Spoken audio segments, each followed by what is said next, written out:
오늘 하나님의 말씀은 제목을 갖다가 하나님의 거절, 무엇을 거절하셨는가. 우리가 읽어보면 아시겠습니다만은 다윗이 법궤를 예루살렘에 옮겨놓고 난 뒤에 그 법궤가 있는 자리를 보니까 그냥 천막같이 이렇게 지어놓고 그 안에 법궤가 있습니다. 여러분, 이 궤는 곧 누구를 상징하는 하나님을 상징하고 있고 예수 그리스도를 상징하고 있습니다. 그리고 하나님은 거기에 계셔서 이스라엘 백성들을 돌보고 계셨고 저들에게 하나님의 말씀을 적절한 때에 주셨던 그런 자리가 바로 이 그 소막 같은 그런 곳입니다. 근데 이 다윗은 사실상 아주 백향목 왕궁에서 지금 살고 있습니다. 누구나 그렇지 아니할까 싶습니다. 여러분들도 하나님의 은혜를 엄청나게 받아서 이제 세상적으로나 모든 부분에 좀 성공했다 이렇게 했을 때에 아주 좋은 집에 거하는데 하나님이 계시는 곳은 엉터리같이 엄청나게 보기 싫다 이거죠. 자기가 더 좋으면 더 좋은 곳에 살수록 내가 하나님께는 어떻게 했는가 이렇게 생각하는 것이 우리가 참 올바른 생각이라고 봅니다. 다윗이 그렇게 생각하는 것이 참으로 잘하는 그런 생각이었죠. 자, 나는 이렇게 좋은 궁에 있는데 하나님은 저기 계시다니 이렇게 생각합니다. 물론 우리가 다윗이 이 부분에 대해서 하나님이 어떤 그런 집이나 어떤 공간에 이렇게 갇혀 있는 것 같이 생각해서는 안 된다는 것인데 어쩌면은 그런 어떤 부분을 봤을 때에 하나님이 저기 저렇게 형편없는 곳에 계시는가 이렇게 생각하는 것은 이거 잘못된 생각이지요. 다윗이 신앙이 좋다 하더라도 그런 부분은 좀 잘못된 생각이 아닌가 그렇게 생각해 봅니다. 왜냐하면 하나님은 우주와 만물을 창조하신 하나님이십니다. 그분이 어디 계실 데 없어 거기 와서 계시는 것이 결코 아닙니다. 왜냐하면 하나님은 이스라엘 백성들을 내 백성이라고 선택했습니다. 선택했기 때문에 하나님은 끝까지 이스라엘 백성들을 보호해 줘야 되는 것입니다. 그러기 위해서 하나님은 그들 가까이 계시는 모습을 일단 눈에 보이는 모습으로 보여준 것이 뭔가 하면 바로 소위 말하면 그 천막같이 지어놓은 그런 곳입니다. 이스라엘 백성들이 봤을 때는 하나님이 저기 계신다 생각하게 되면 또 편안함을 느낄 수도 있는 것입니다. 저기 계시니까 우리의 적이 오더라도 하나님이 우리를 보호할 것이다 이렇게 생각할 수도 있는 것입니다. 그러나 하나님은 어디든지 계십니다. 어디든지 계시는 것이죠. 그렇지만은 우리는 가끔 가다 보게 되면은 하나님을 이렇게 묶어두는 어떤 제한적인 그런 생각을 할 때가 있을 수도 있다는 것입니다. 우리가 믿음이 바로 서게 되고 확신에 서게 되고 정말 깊이 우리 주님께 들어가 보게 되게 되면 그분은 결코 그런 분이 아니시고 어디든지 계시는 하나님이십니다. 그리고 여러분 안에 계시고 또 우리 주님께서 내 안에만 계신다 하게 되게 되면은 우리 하나님이 내 안에 완전히 갇혀 있는 것을 생각하는 사람은 아무도 없지 않습니까? 그분은 바로 어디든지 계시고 역사하시고 계시고 또 어디서 누가 나를 위해서 기도한다면 그 기도까지도 응답해 주시는 하나님이시다. 그러니까 시간과 공간의 제한을 전혀 받지 않는 살아계신 하나님이십니다. 근데 다윗은 현재 물론 이제 다윗은 그것도 아셨으라고 믿습니다. 그렇지만은 이제 지금 자기가 궁에 있는데 하나님이 저기 계시면 되겠는가? 절대로 우리는 그와 같은 마음을 가져야 됩니다. 솔직히 말해서 이런 마음을 가져야 돼요. 하나님이 더 우선적입니다. 내가 아무리 잘나고 높은 사람이라 할지라도 하나님 없이는 내가 이렇게 될 수 없었다 하는 것을 항상 우리는 바로 간증을 하는 그런 여러분과 내가 되어야 될 줄로 믿습니다. 오늘 보니까 이제 그렇게 하는데 중요한 건 뭔가 하면 여기에 다윗에게 하나님께서 보내주신 이 그 대언자가 있는데 그 대언자는 바로 나단입니다.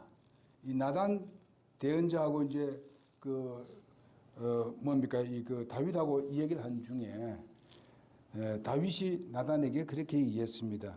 주께서 왕에게 사방에서 안식을 주시고 그의 모든 원수로부터 벗어나게 하사 왕이 자기 집에 앉아 있을 때에 왕이 대언자 나단에게 이르되 이제 보라 나는 백향목 집에 거하나니 하나님의 괴는 휘장 안에 거하는도다 하며 나단이 왕에게 이르되 주께서 왕과 함께 계시오니 가서 왕의 마음속에 있는 모든 것을 행하소서 하니라. 지금 나단은 하나님의 말씀을 받아서 다윗에게 전달을 해주는 사람입니다. 그런데 다윗이 이렇게 형통해져 있으니까 이제 뭐 다윗이 당신은 바로 이때까지 하나님이 함께 계셨으니까 당신이 생각하는 대로 하십시오. 이렇게 하는 겁니다. 지금 여기서 나단이 잘못한 건 무엇인가 하면은 아무리 하나님 말씀을 맡은 사람이라 할지라도 하나님의 할 일을 자기가 미리 발표하면 안 된다. 그런 말입니다. 하나님이 결정해야 될 상황을 자기가 결정하면 안 된다 이것입니다. 이것이 바로 나단의 잘못이라고 봅니다. 그러면서 우리가 이것을 한번 개괄적으로 보게 되면 내가 나를 위하여 내가 집을 건축하겠느냐?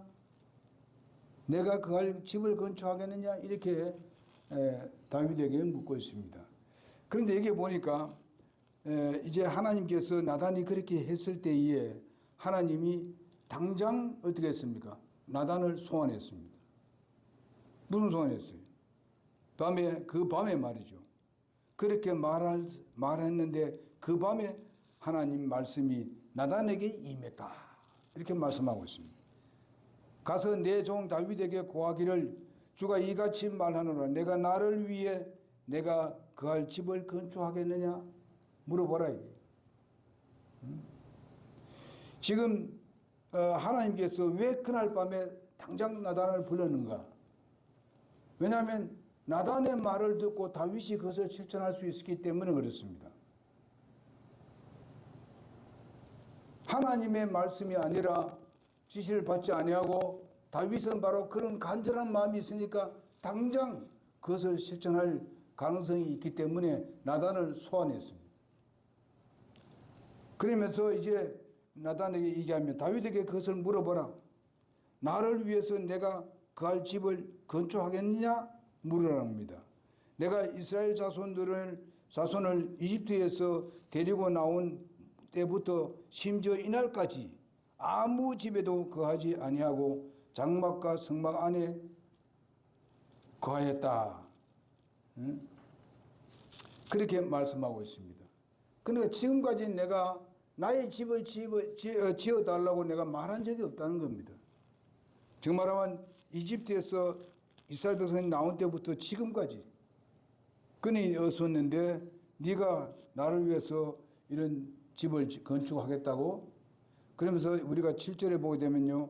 내가 이스라엘 모든 자손과 함께 그런 모든 곳에서 내가 내 백성 이스라엘을 먹이라고 명령한 이스라엘 지파들 중에 어느 지파에게 이르기를 너희가 어찌하여 나를 위해 백향목집을 건축하지 아니하느냐 하고 한마디라도 말하였느냐? 되묻고 있습니다. 그러니까 이런 부분에 대해서 염려하지 말라. 꼭 내 집을 지어달라고 지어주겠다는 그런 마음을 가질 필요 없다는 것입니다. 그런데 하나님께서 다윗이 그런 마음을 갖는 것이 정말 기분이 나쁘다고 말한 것이 결코 아닙니다. 좋은 거예요. 좋은데 바로 나를 어쩌면은 이런 하나님이 거기에 소위 말하면 어떠한 지역에다가 이렇게 하나님이 갇혀 있는 것 같이 이렇게 생각하지 말라는 거예요. 내가 또 뭐가 그런 게 없어가지고 내가 그것을 지어달라고 내가 누구한테 얘기했느냐. 나는 뭐든 다 할 수 있다는 것이죠. 내가 하고 싶으면 다 할 수 있다는 것이죠. 그렇게 얘기합니다. 그런즉 이제 너는 내 종 다윗에게 이같이 이같이 이를지니 만군의 주가 이같이 말하노라. 내가 너를 양우리에서 곧 양들을 따르는 일에서 취하여 내 백성 즉 이스라엘을 다스릴 치리자로 삼았고 내가 어디를 가든지 내가 너희와 함께하여 내 모든 원수를 내 눈앞에서 멸하였으며 땅에 있는 위대한 자들의 이름 같은 위대한 이름을 내게 만들어 주노라. 내가 무슨 이렇게 잘해줘가지고 내가 너에게 이렇게 해준 거 아니가. 내가 전혀 그런 것이 안 해도 내가 너를 이렇게 왕이 되게 했고 내가 너희가 이제 전쟁터로 나왔을 때도 내가 이기게 했단 말이지. 그런데 뭐 이제 와서 서는 그렇게 얘기를 하느냐. 그렇게 하지 않더라도 내가 너무 함께 할 것이다 하는 하나님의 그 계획입니다. 그리고 하나님의 마음입니다. 그리고 이제 10절에 보니까 또한 내가 내 백성 이스라엘을 위해 한 처소를 정하고 그들을 심으리니 이로써 그들이 자기의 처소에 거하여 다시는 움직이지 아니하리라. 또 사악한 자손들이 다시 예전과 같이 또 전에 내가 재판관들에게 명령하여 내 백성 이스라엘을 다스리게 하고 또 너로 하여금 내 모든 원수로부터 벗어나 안식하게 하던 때에 이후와 같이 그들을 괴롭히지 못하리라. 또한 주가 친히 너를 위해 집을 세우리라고 내게 말하노라. 내게 말하노라. 내 날들이 차서 내가 내 조상들과 함께 잘 때에 내가 내 뱃속에서 나올 자 곧 내 뒤를 이을 내 씨를 세우고 그 왕국을 굳게 세우리니 이렇게 말하고 있습니다. 결과서 나중에 보게 되면 누구한테 하냐면 자기의 아들 솔로몬에게 이 성전을 건축하게 맡겨라. 그렇게 할 이유를 이제 하는 이유를 주님께서 나중에 보면 말씀을 하고 계십니다. 자, 그런데 여기에 내 씨를 세우고 하는 것은 그 씨는 뭘 말하냐면 예수 그리스도를 말하는 것입니다. 바로 그 다윗의 후손으로서 그 씨에서 나서 난 그 예수 그리스도를 통해서 그 왕국을 세우겠다. 그렇게 말씀해주고 왕국 물론 이미 왕국 세워졌는데 이 왕국의 견고한 왕국 망하지 않는 왕국 그런 왕국을 바로 세우겠다는 그런 말씀입니다. 13절 보니까 그는 내 이름을 위해서 집을 건축할 것이요 나는 그의 왕국의 왕자를 영원토록 굳게 세우리니 했습니다. 물론 여기서 전부 다 이제 솔로몬을 이제 연결시킵니다만은 결국은 그 씨라는 건 영원한 것을 말했을 때는 바로 예수 그리스도를 암시를 해주고 있습니다. 나는 그의 아버지가 되고 그는 내 아들이 되리니 만일 그 불법을 행하면 내가 사람들의 막대기와 사람들의 자녀들의 채찍으로 그를 징계하리라 했습니다. 여러분 이 솔로몬은 나중에 징계를 받습니다. 보면요. 그러니까 왜냐하면 나중에 잘못했잖아요. 그러니까 하나님께서 이렇게 세운다고 하지만은 그들이 하나님께 잘못하게 되면 하나님께서 징계를 하신다는 겁니다. 이런 부분에 대해서는 우리가 교훈들로 받아들일 수가 있는 것입니다. 그러나 15절에 보면 그러나 내가 내 앞에서 물리친 사울에게서 내 긍휼을 빼앗는 것 같이 그에게서 그것을 떠나게 하지 아니하리라 했습니다. 바로 이렇게 그 후에 후손이 바로 솔로몬이 잘못했다 하더라도 바로 사울같이 그의 후손까지 완전히 망하게 하지는 않겠다. 계속 왕위가 이어지도록 하겠다. 그렇게 하나님께서 약속을 하셨습니다. 이런 것을 우리가 보더라도 결코 오늘날도 보게 되면은 무슨 교회가 이스라엘 대신한다는 말이 맞지 않는 것입니다. 영원한 이스라엘 나라를 계속 하나님께서 이루어 나가겠다는 그런 말씀입니다. 그러나 잘못했을 때는 징계를 한다는 것입니다. 이스라엘 백성들이 사실상 징계를 심하게 받았습니다. 왜냐하면은 예수님마저도 십자가에 못 박으라고 내주어서 이방인들의 소리에 의해가지고 십자가에 못 박았지 않습니까?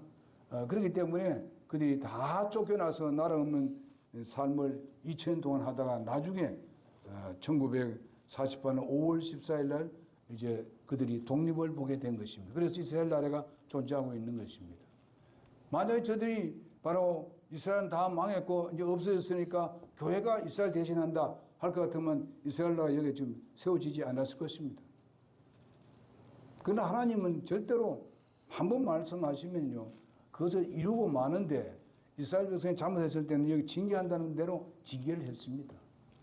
우리가 영적인으로 본다면은 이런 모든 것을 우리가 본다면은 우리가 구원을 받고 하나님 자녀가 됐지만은 하나님께서는 그의 사랑하는 자녀를 잘못되는 걸 그냥 버려두지 않겠다.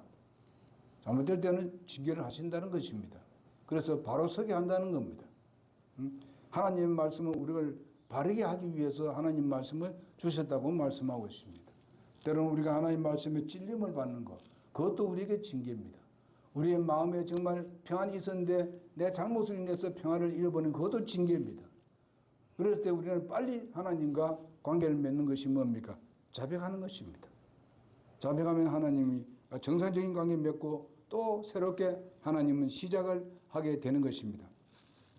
그 다음 16절에 보면 내 집과 내 왕국이 내 앞에서 영원히 굳게 서고 내 왕자가 영원히 굳게 서리라.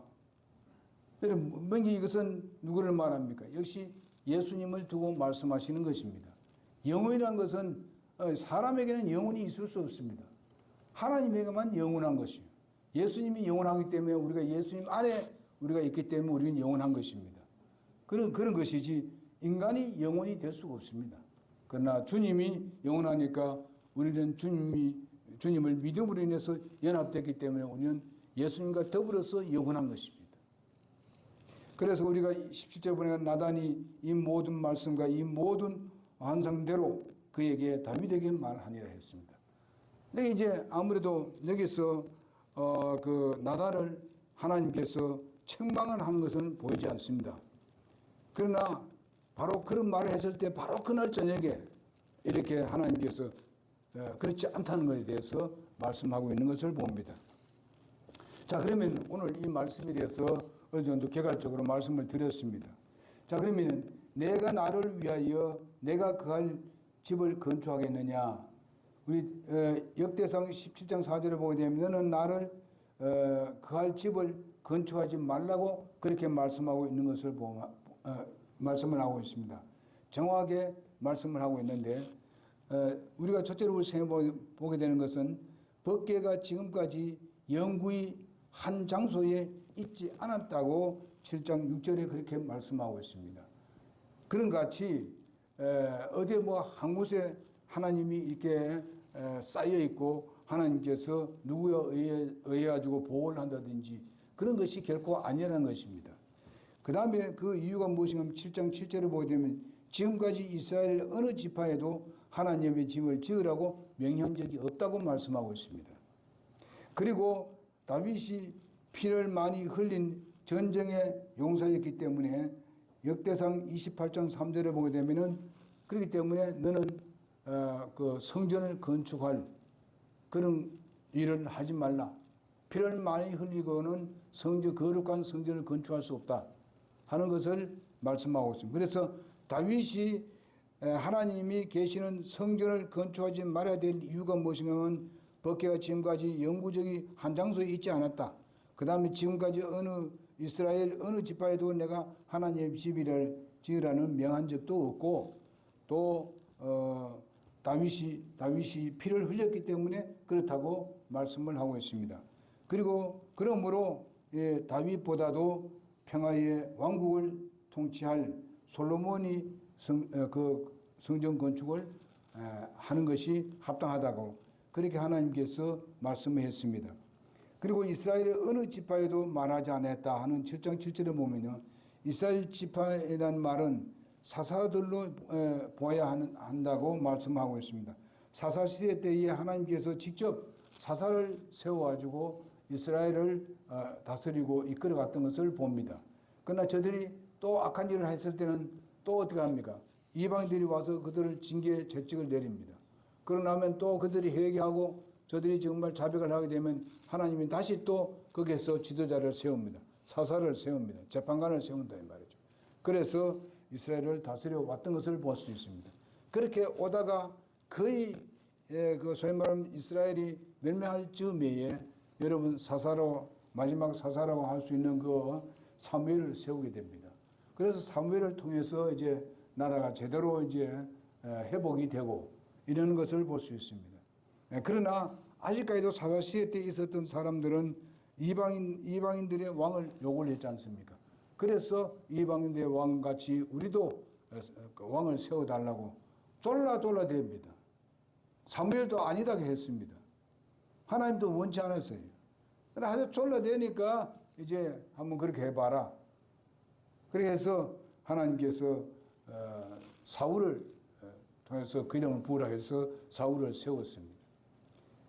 그러나 사울은 어떻습니까? 왕이 되고 난 뒤에 얼마나 교만해졌습니까?